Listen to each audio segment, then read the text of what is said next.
Este es el kit astrológico para sobrevivir al apocalipsis número 24. Y hoy hablamos de Lilith en conjunción con Venus y del Sol en oposición con Saturno. La semana pasada pregunté en mi Instagram quiénes conocían el mito de Lilith y me sorprendió que la mitad de las personas que votaron dijeron no conocer este mito. Y yo estoy escribiendo un libro sobre Lilith, en realidad sobre la luna negra, que es un punto astrológico, que tiene una gran referente en Lilith. Entonces me pareció que no podía ser. Me indigné de mi propia mala comunicación. ¿Cómo podía ser que mi comunidad, que gente que está ahí re cerca, que contesta historias y que tiene una relación muy fluida y cercana conmigo, no conociera ese mito? Dije, Seba, tenés que remediar esto. Así que acá estoy, contándoles este mito. Y ya que estoy en este mood mitológico, también les voy a contar el mito de Venus y a analizar un poco algo de la relación entre estas dos historias, o entre estos dos arquetipos que resultan de estos mitos. En la primera mujer, según el sentido común, es Eva. Eva fue creada por Dios sacándole a Adán una costilla. Y en esa costilla Dios produce a Eva, la compañera fiel y sumisa de Adán. Pero en mitos anteriores se narra una primera mujer llamada Lilith, que fue, al igual que Adán, creada directamente desde el barro. Dios crea desde el barro a Adán y a Lilith y les insufla vida. Estos dos compañeros estaban en igualdad. Y Lilith estaba un poco cansada de coger siempre en la misma posición. Estaba cansada de que Adán estuviera arriba y ella abajo. Y dado que, tras varios reclamos, no fue escuchada, no fue oída, Lilith decide expulsarse del paraíso, retirarse, irse, a poder desplegar amplia y anchamente su sexualidad en una isla, con un personaje Satanás, pongamos por caso. Lilith decide voluntariamente entonces irse de un paraíso que implicaba el sometimiento para ella.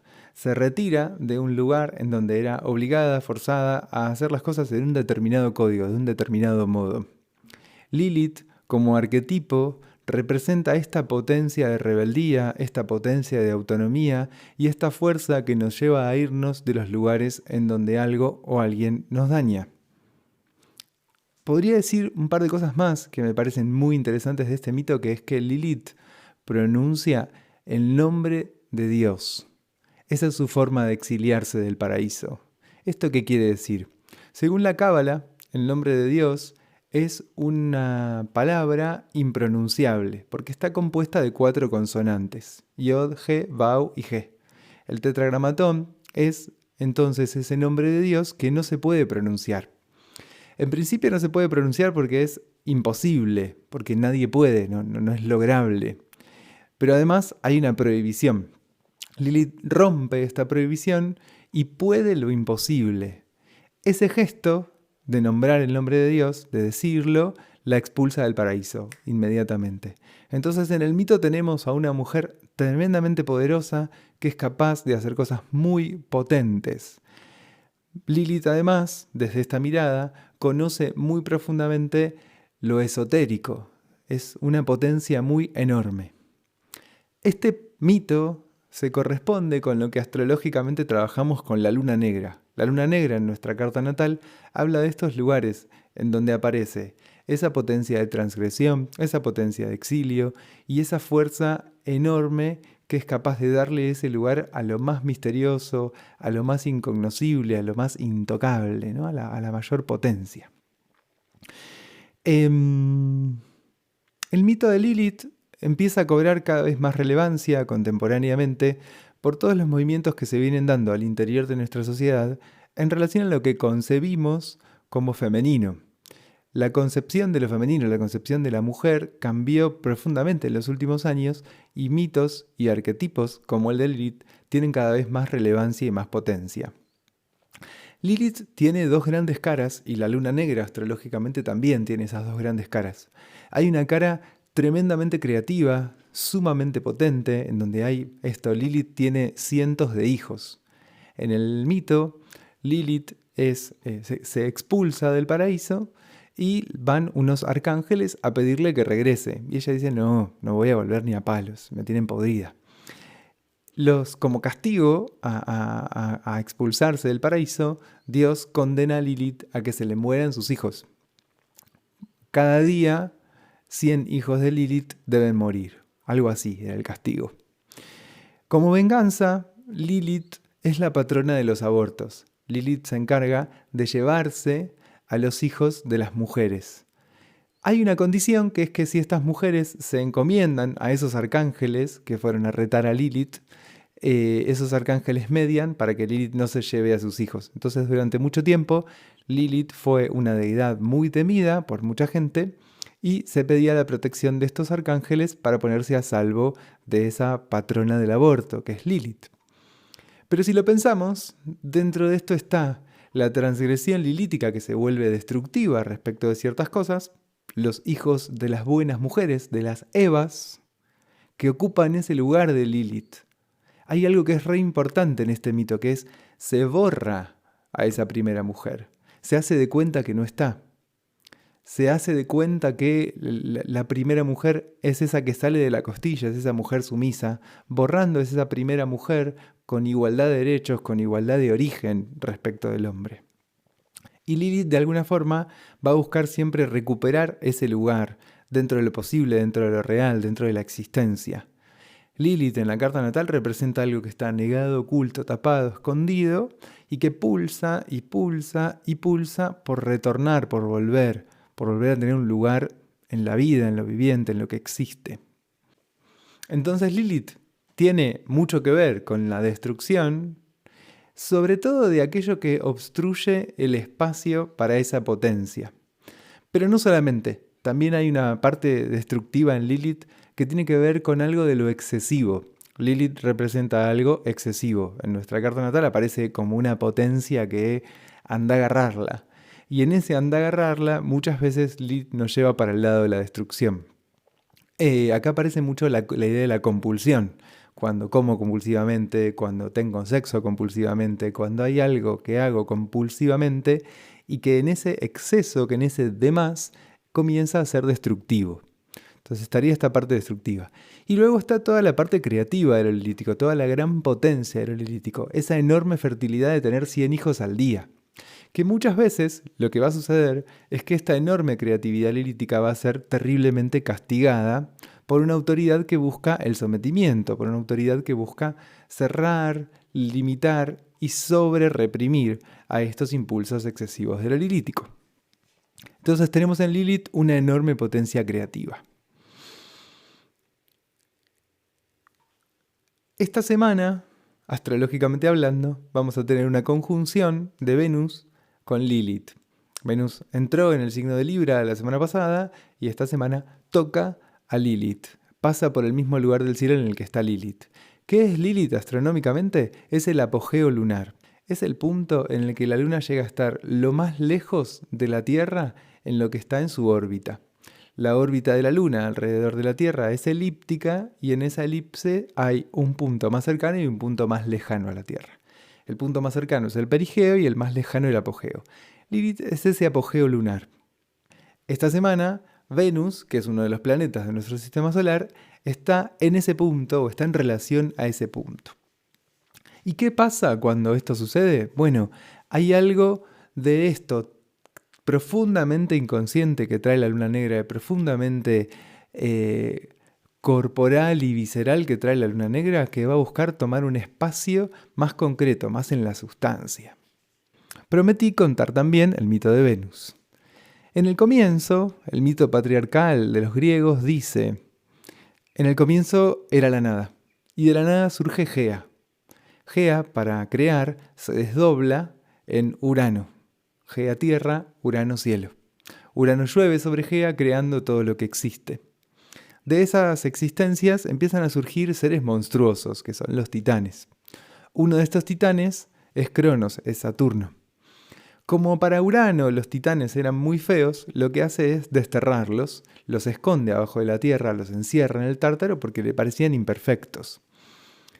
Urano, en alianza con un arquetipo femenino que es Hera, y elaborando una hoz de pedernal, sale del inframundo y castra a Urano. En esa castración Urano desaparece, lo perdemos de vista, se va del mapa. Pero cuando Saturno arroja los genitales de Urano al mar, surge Venus. Esta Venus es una representación de lo femenino muy ligada a lo creativo, a la producción de sustancia, a toda la parte ligada a lo artístico, a la creación de lo artístico, pero también a la creación en general, a la producción en general, a la capacidad de crear que aparece en relación con lo femenino. ¿Por qué lo femenino? Bueno, fundamentalmente porque arquetípicamente en lo femenino nos encontramos con lo receptivo. La receptividad es capaz de engendrar algo de eso excesivo, de eso del mundo, de eso del universo, que se vuelve sustancia concretamente. Entonces, tenemos dos mitos sobre dos personajes femeninos muy potentes. En uno destaca muy fuertemente la rebeldía y la potencia y la igualdad y la posibilidad de crear con mucha contundencia y sobre todo esta cosa de ese gran poder de Lilith vinculado con poder nombrar decir el nombre de Dios, decir estas vocales impronunciables. Y del otro lado aparece Venus, que representa de alguna forma cierta reducción, cierta limitación, cierta compresión de ese principio creativo total masculino que trae Urano. Podría decir que hay algo de lo uraniano que tiene que ver un poco más directamente con lo que sería Dios en el mito de Lilith, y que ese Dios acotado, comprimido, se destila en Venus. Venus también guardaría, de alguna forma como Lilith, toda esta potencia creativa. En un caso, hay algo más monstruoso, expulsado, negado y borrado, y en el otro caso, hay algo de eso femenino que de algún modo está domesticado por Saturno, por Cronos, por la ley, y en esa domesticación se vuelve un poquito más fácil de tomar, de acercar, e incluso en ocasiones se vuelve sometible, ¿no? Porque en esa intervención que hace Saturno, Cronos, la ley, sobre Urano, produce una Venus bastante acotada, limitada y arreglada, ¿no? Puesta en regla. En este movimiento que se hace sobre la potencia creativa uraniana, de ajustarla, de acomodarla, de apretarla, de comprimirla para destilar este arquetipo venusino, Venus tiene ciertas limitaciones. No puede crear cualquier cosa. Y de alguna forma Venus va a crear siempre dentro de un campo de lo posible, armado por una ley externa, que sería Saturno en este caso. Esa ley, ese marco en el que puede crear Venus, sería, por ejemplo, el patriarcado. El patriarcado sería una forma de traducir, dentro de la lógica patriarcal, Venus sería una forma de traducir lo creativo. Y dentro de Venus está la potencia de creación, pero también está el sometimiento a ciertas normas, leyes y formas de hacer las cosas. Y dentro de lo que va a estar moviéndose en esta semana, en ese contacto entre Lilith y Venus, es justamente esto. ¿Cuánto de las limitaciones y restricciones de lo formal potencian mi creatividad y cuánto de las limitaciones y restricciones de lo formal la acotan, la castran excesivamente, la sobrelimitan? Las limitaciones formales son necesarias para cualquier creación, pero cuando son excesivas, limitan la capacidad de crear y de alguna forma conducen eso creado en cierta dirección un poco preestablecida. Si en el campo de la producción artística en una determinada época no se podía, por ejemplo, dibujar penes y vulvas, había una limitación sobre las concepciones del cuerpo que estaba dada por un marco a la producción artística en general. No sé, en la última dictadura en Argentina hubo censuras así groseras que limitaban enormemente lo que una o uno podía decir como artista. Esas limitaciones son inhibitorias respecto de la creación venusina. Hay otras limitaciones, hay otras regulaciones que son potenciantes. De alguna forma, en este tránsito de Venus con Lilith, algo de esto se va a evidenciar y puede ser que logremos patear el tablero de algunas de esas limitaciones y restricciones que en nuestra época ya no tienen esa figura tan clara de un sensor que con el dedito levantado me dice qué puedo decir y qué no puedo decir, sino que suelen ser formas más internas de disciplinamiento. Yo misma limito mi capacidad de expresarme. ¿Por qué? Porque muchas veces siento que si digo ciertas cosas, voy a aparecer monstruosa, monstruoso, y voy a traer algo muy incómodo y que no voy a poder soportar yo decir. Lo lilítico nos pone en contacto con esa realidad más visceral, más cruda, más de la carne, que muchas veces se hace un poco incómoda de tener, de sostener, de soportar. Entonces, en parte, algo de lo que trae esta semana este encuentro entre Lilith y Venus es toda una reelaboración y toda una transformación en los arquetipos posibles de lo femenino. ¿Qué modo de ser mujer me permito? ¿Qué modo de habitar mi feminidad me permito, aunque no sea mujer? ¿De qué formas puedo concebir y habitar esto femenino que habita en mí, que vive en mí, que tengo, que soy en algún punto? Y también trae toda una reelaboración de mi vínculo con la materialidad, con la sustancia, esa conjunción de Venus con Lilith.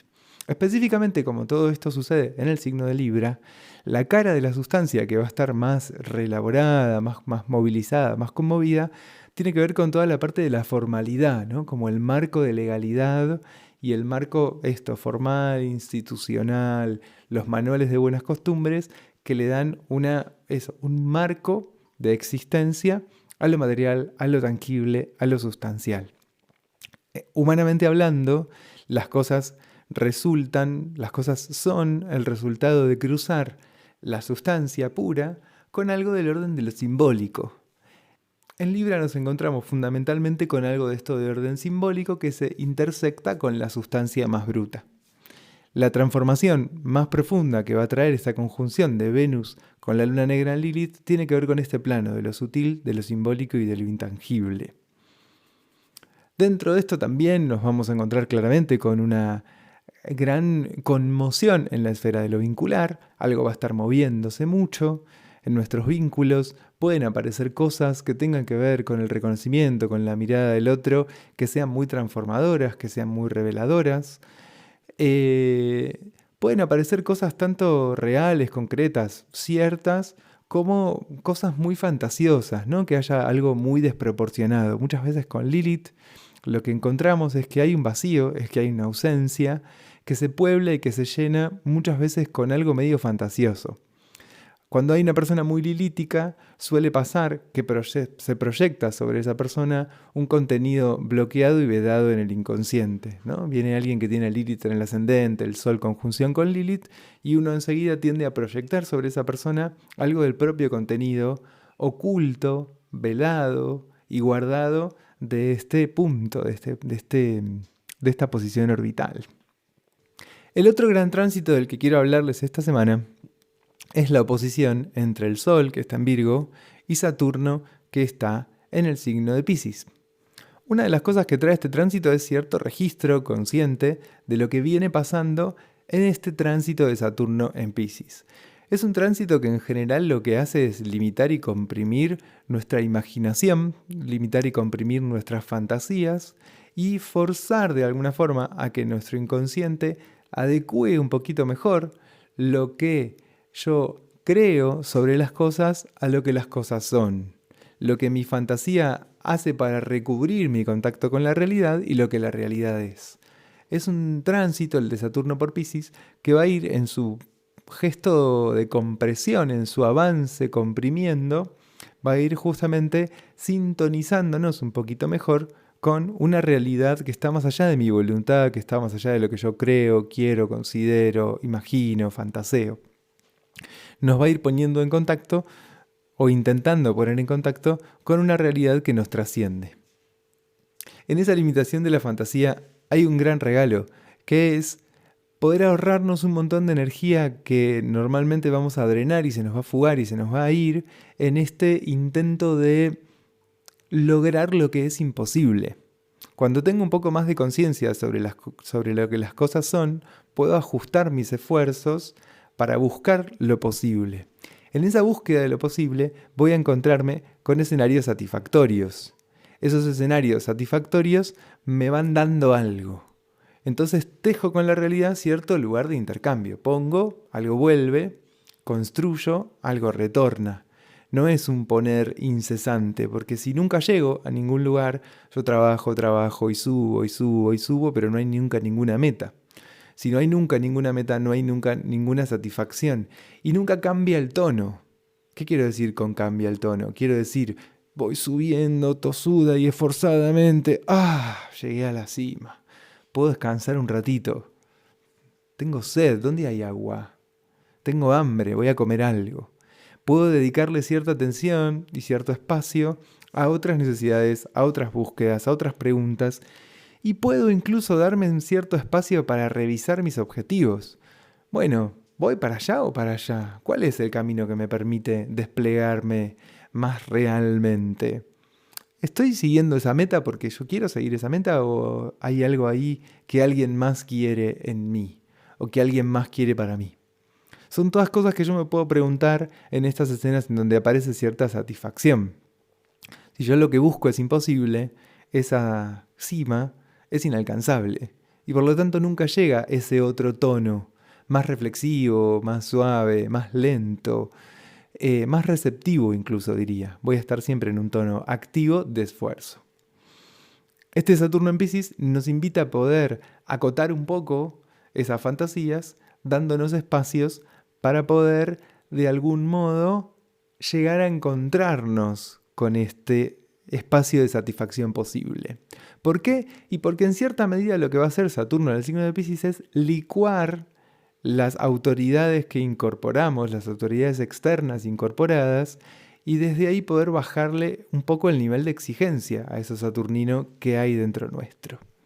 Este sería uno de los regalos que trae Saturno en Piscis. Esa licuación, esa disolución de ciertos arquetipos externos de lo saturnino que funcionan desde arriba, obligándonos y forzándonos en una determinada dirección. El Sol, haciéndole oposición a Saturno durante esta semana, nos permite hacer consciente este proceso. El Sol en Virgo, opuesto a Saturno en Piscis, también por otro lado, trae la posibilidad de encontrarnos grácilmente con ciertos niveles de la restricción y de la limitación. La restricción y la limitación pueden vivirse de dos grandes formas. Una pared contra la que choco y me peleo, un techo que trato de alcanzar y trascender, o un piso que me sirve de sostén.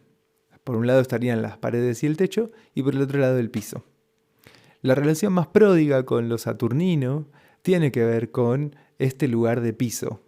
Hay todo un camino para llegar a que el techo se transforme en piso, a que las paredes se transformen en piso, pero es un camino que nos deja frente a esa potencia de lo saturnino, que es la potencia de darle sostén, de sostener nuestras necesidades y posibilidades creativas.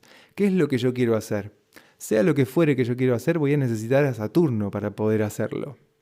Saturno trae algo que está muy ligado a la Tierra, y la Tierra es la que es capaz de sostener este deseo, fuego, astrológicamente hablando. Virgo es también un signo de Tierra. La oposición es un aspecto que se da entre dos planetas y es un aspecto de tipo saturnino.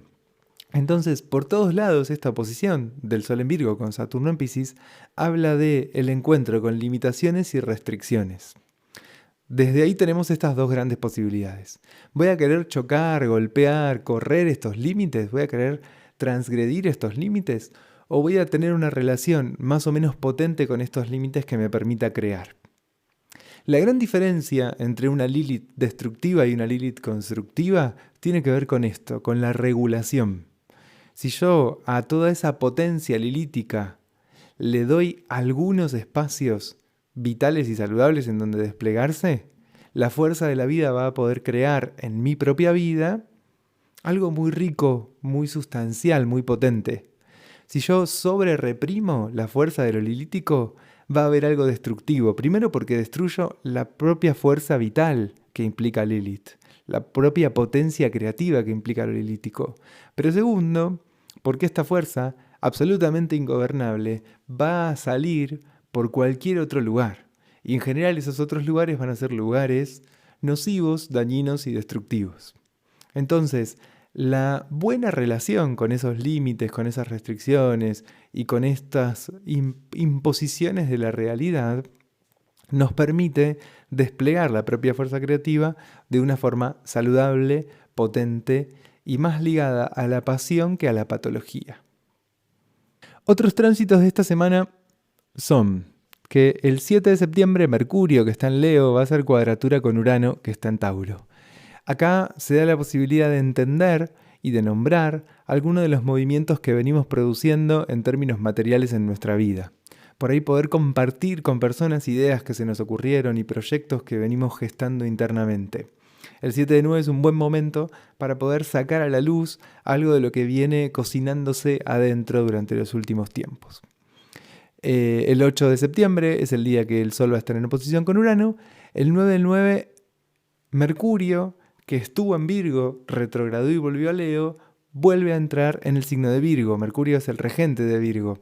Y el Sol está en el signo de Virgo. Entonces hay mucha energía virginiana en el aire. Esto nos invita a reordenar y depurar nuestras rutinas de vida, nuestra alimentación, nuestra casa, maricondearnos un poco la existencia. Bueno, gracias por su sintonía. Un placer estar acá compartiendo con ustedes como todas las semanas. Yo soy Sebastián Bru y este fue el 24º kit astrológico para sobrevivir al apocalipsis.